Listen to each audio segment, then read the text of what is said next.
Olá, eu vou estar apresentando agora um pouco sobre o método Monge. Ele foi criado pelo matemático francês Gaspard de Monge. Esse é o método fundamental para o desenho técnico. Seus fundamentos é utilizar planos perpendiculares. A interseção de dois planos é chamada linha de terra, e projeta as diversas faces de um objeto tridimensional em diferentes planos ortogonais e permite também determinar os ângulos, áreas e volumes de suas verdadeiras grandezas. Ele também é conhecido como geometria mongeniana, ou também método Monge. É um ramo da geometria que tem como objetivo apresentar objetos de 3 dimensões em plano bidimensional e, a partir das projeções, determinar distâncias, ângulos, áreas e volumes de suas grandezas. Ele funciona como também é conhecido como geometria descritiva ou método de duplas projeções ortogonais. É um sistema para representar objetos tridimensionais em 2 planos. Ele funciona tanto na horizontal como na vertical, sem interceptar no espaço, formando uma linha chamada linha terra, como foi dito no slide anterior.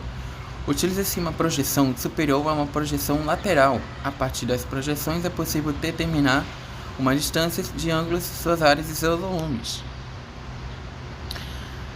Para obter a épora, gira-se plano horizontal de projeção em torno de linha terra no sentido horário, de tal forma como essa também é conhecida como o plano vertical de projeção. A épora traduz tridimensionalmente os sólidos nos diedros. A planificação da projeção serve mais para simplificação do que para justificar a representação entre si. O diedro. Em desenho técnico, o diedro é uma região de espaço tridimensional delimitada pela interseção de 2 planos perpendiculares. A linha de interseção entre planos é chamada de aresta do diedro. Definição: a região de espaço tridimensional é delimitada por 2 planos perpendiculares. E como ele é formado? Uma interseção de 2 planos. A importância é que permite a análise de ângulos e suas relações especiais entre si, entre os diferentes planos, no sentido anti-horário de acordo com os quadrantes do círculo trigonométrico. Aqui podemos ver um exemplo de diedro. Obrigado. A seguir você verá alguns exemplos de geometria descritiva com Susan Natalie explicando melhor no AutoCAD. Bom, agora eu vou explicar um pouco sobre os métodos descritivos de rotação, rebatimento e mudança de plano e vistas ortográficas também. O que seriam os métodos descritivos de rotação? Nada mais é do que girar um ponto ou um objeto em volta de um eixo. Esse método serve para mudar a posição sem mudar o formato desse objeto ou ponto. Serve também para observar melhor a distância do objeto. O rebatimento nada mais é do que deixar o objeto plano, como se fosse uma régua deitada. Serve também para ver melhor as medidas ou ver o verdadeiro tamanho dele. A mudança de plano serve para mudar a projeção ou a vista dela, do objeto ou do plano. E para observar também de forma mais clara, por completo. É como se fosse câmeras ao redor do seu plano ou objeto, então você consegue observar desses pontos. Bom, as vistas ortográficas são divididas em frontal, superior, lateral esquerda e lateral direita, inferior e posterior. As mais utilizadas são as frontais, superior e lateral esquerda. Para exemplificar um pouco, eu vou desenhar um cubo e mostrar algumas desses pontos dentro desse cubo para vocês conseguirem observar. Bom, para exemplificar melhor, eu vou desenhar então aqui no AutoCAD um cubo e exemplificar alguns pontos que sejam possíveis dentro desse objeto que é o cubo.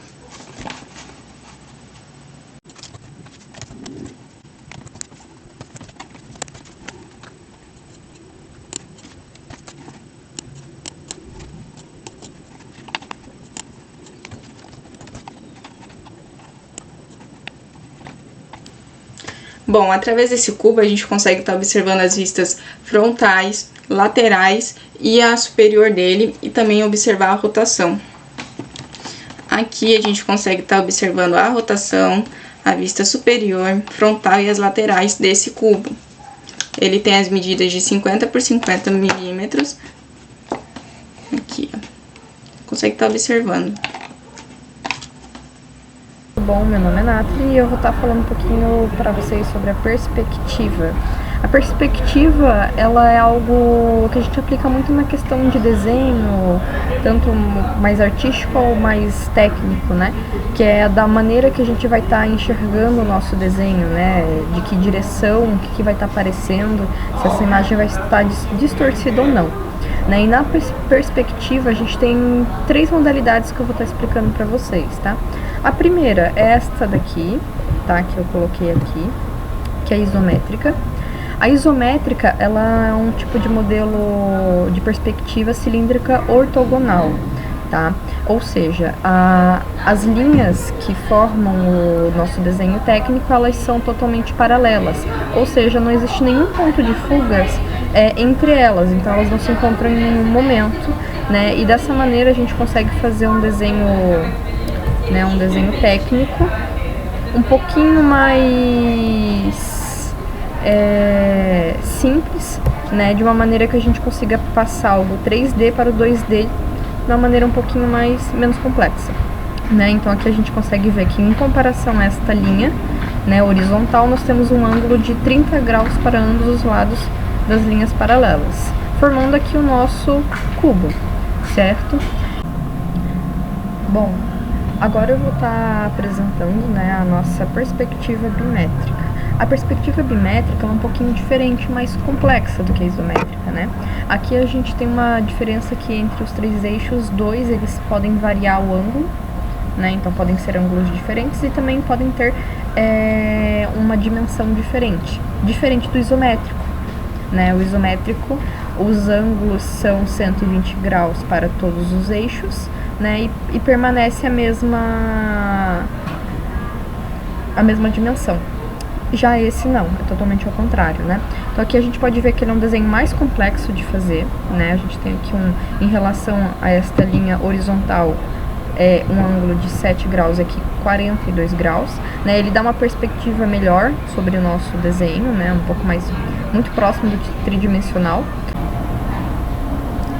Bom, e por último, né, nós temos a perspectiva cavaleiro, né, que é uma perspectiva, né, de 3 eixos, onde o Z e X são perpendiculares e o eixo Y ele pode variar o ângulo entre 30, 45 e 60 graus.